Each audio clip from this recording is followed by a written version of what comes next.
Just takes forever. Well, good morning. Welcome to Live. Happy New Year to all you guys. This morning, I'm excited to have Tiffany Miller join me. Tiffany has been a longtime friend. She's also our care director at Awesome Marriage. She's my personal administrator, and welcome. Good morning. It's good to have you here. What we want to talk about today, Tiffany and Micah, she's a military wife. Micah's in the military. And I know a lot of people that touches that, and I know there's some struggles with that. So we wanted to talk today just a bit about what it means to be a military spouse and the challenges that come with that and how to handle that. And I know you've had a lot of experience with that, especially the last probably couple of years, for sure. Yep. So what would you say are really the challenges as far as, we talk a lot in our marriage about connecting and how important that is. What are the challenges of that with military couple, with a husband that, and you might tell them just a little bit of what Micah does, and so they'll know what the challenges that come with that too.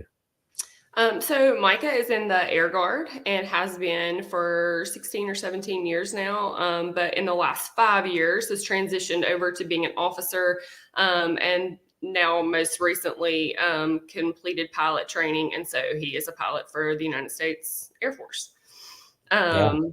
And so our journey through military life has looked really different, because at one point when we were first married, it was just the 1 week in a month, 2 weeks a year type thing. But in the last 5 years, we've experienced it more of like an active duty style where it's, 365. So lots of changes. Absolutely. So what have been the challenges with just connecting then? Well, I think it's different. So for our family, I think our biggest challenge is him coming home, the reintegration. When he comes home, our family life doesn't stop. The schedule for me and our 3 kids doesn't stop. But for him, he's coming home and it's more of like a period of rest. And so we can't stop, he can. And that kind of gets hairy, Mm-hmm. And it makes it difficult because he's expecting one thing, but I'm expected for all the rest of our life to continue. And so we're not always able to meet each other in that. Yeah, I think that makes a lot of sense, because you have 3 kids and they're active kids and you're very active with them and doing stuff. And, it all really kind of falls on you when he's gone. And then you can consider that rhythm, and all of a sudden he comes in, and how do you, integrating that back in together as a family can certainly be challenging. And I found it doesn't really matter how long he's gone. So we're fortunate enough that not all of his trips are huge deployments. He has been gone for months at a time, but most recently, the longest trip he takes is about 14 days. But even the ones that are shorter than that, 3 or 4 days, there's still that break in our rhythm. And then him coming back into it, and just the reintegrate, it's difficult no matter how long they're gone for, Yeah. Do you feel like it takes a day or two, then you get back into it, or does it take longer than that, or does it just vary? I think it depends, because Mike and I were actually discussing this morning. He most recently got back from a trip overseas internationally where the time zones were so different that when he came home after 30 straight hours of flying and time zones changing, it took him 2 or 3 days just to recuperate to getting back on our schedule, let alone getting back into the routine of family, you know? Yeah, that makes a big difference. Sometimes, do you always know where Micah is? I do not. He'll do little trips, the ones that he has scheduled and coming up. I know what the destination is. I don't know all the stopping points to get there. But his international trips, he hits so many different countries in such a short period of time. Some require an overnight stay there just so the pilots themselves and the crew have downtime. But then in other situations, it's literally a stop and go. So he may hit 4 or 5 countries and I have no idea where he's at. Yeah. And so there's a piece in that, because then I'm not trying to control, okay, he should have landed at this time and he didn't. But then there's also some frustration in that because I don't know. Yeah. I would think that would be for sure. So what do you think what have you guys done together to really overcome some of those challenges? How, I know you guys, like you said, you talked this morning, you guys communicate. Um, so what have you done to overcome those challenges? I think growing our communication has been the biggest thing. We have to really, really, really focus and prioritize on making time for like quality communication, not just like what's my checklist for today. It's more like, hey, this is how I'm feeling right now. Like we are super disconnected. Hey, I would really like some time with just you, like what our needs are. I think it's so important that we're making sure we're verbalizing those because a lot of times I know for me, I'm so busy that I think it in my mind, but it doesn't always translate Mm, me communicating it out loud. yeah. And I think he's guilty of that too. He doesn't have to have these like emotional connection conversations in the airplane. It's just Right. it's a checklist, you know. And so we have to fight really hard to make sure that our marriage doesn't become a checklist. And so I would definitely say like communication is the biggest factor for us. Like we have to slow down enough to truly hear what the other's saying. When Micah comes back from a trip or being gone, is he exhausted? I mean, is there a Oh, time? most of the times he is not just physically tired because usually it's so he drives, I mean, he flies a big cargo plane. So they're meant for like long distances. He's not doing these like little short trips back and Yeah. forth. And so physically he's exhausted.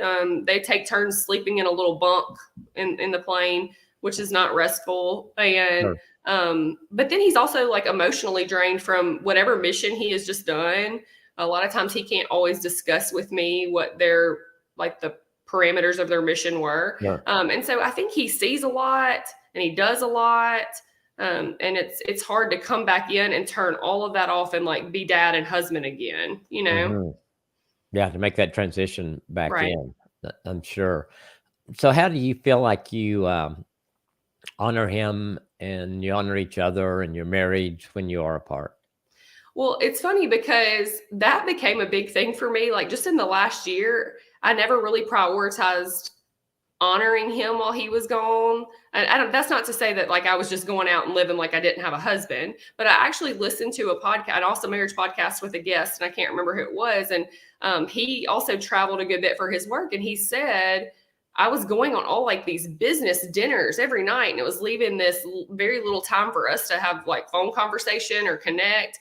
And he said, I wouldn't be doing these things if I was at home with my wife. You know, I wouldn't have a business dinner every single night. I would still prioritize our marriage and our schedule. And so it got me really thinking like, am I filling my time while he's gone just merely to entertain myself that's robbing us of any opportunity we do have to connect or Mm, opportunities that I do have to like honor him with my schedule? And so for me, it looks like protecting my mind with like what I watch and what I listen to, but also protecting my schedule with like, am I doing things when he's gone that I wouldn't do when he was here? Like, am I mm. hanging out with certain groups of friends, going to certain places? Am I letting things like that get a foothold in my marriage? Yeah, that's really good. Yeah. Because I think it's just all the challenges that can come with that, and making the right decisions and right choices, uh, and then all the stuff that goes along with that. Yeah, that It's makes a lot of really easy to fall into the trap of like, he gets to go and see all these beautiful places. And like just recently, he got to go fly by Mount Rushmore and all these things that I want to do. And he gets to go eat at these different cultures and yeah. things that I really enjoy, you know? And so it's for a while, I would have to fight this feeling of like kind of resentment towards him. Like, you're getting all these experiences and I'm home. Like, I should be able to go do these things too. And then it's like God puts you in check, like, hey, this is your marriage has a purpose. His job has a purpose in your marriage. This isn't him against you. He's not getting these opportunities and you're not. You're getting other ones. Your opportunities look different. Your opportunities look like being at home and serving your children and maintaining a space that he feels safe enough to leave and come home to so repeatedly, you know? Yeah, that's So, good. That is, I think it is. It's a lot how we frame things, how we look at it, and I'm sure the enemy would try to use those against you, and so if the enemy gets you to be resentful towards him, and so fighting that off. And now I love what you said there. I think it is. It's realizing God have us each in a place for a purpose at that time, and And hopefully someday you guys fly by Mount Rushmore together, and Sorry. you get to eat a ethnic restaurant in that country, not just finding one where you live, Right, things like right. that. Yeah. Well, that's great. We also have a YouVersion plan called The Military in Your Marriage that we did. There's some video in it with Mike and Lisa Urata. Mike's a colonel in the Army. And so that'd be great if this kind of touched you. I think you'd enjoy that plan. We'll post the link to it in the notes. And Tiffany, thanks for joining us today. Thanks for having me. Appreciate you a lot.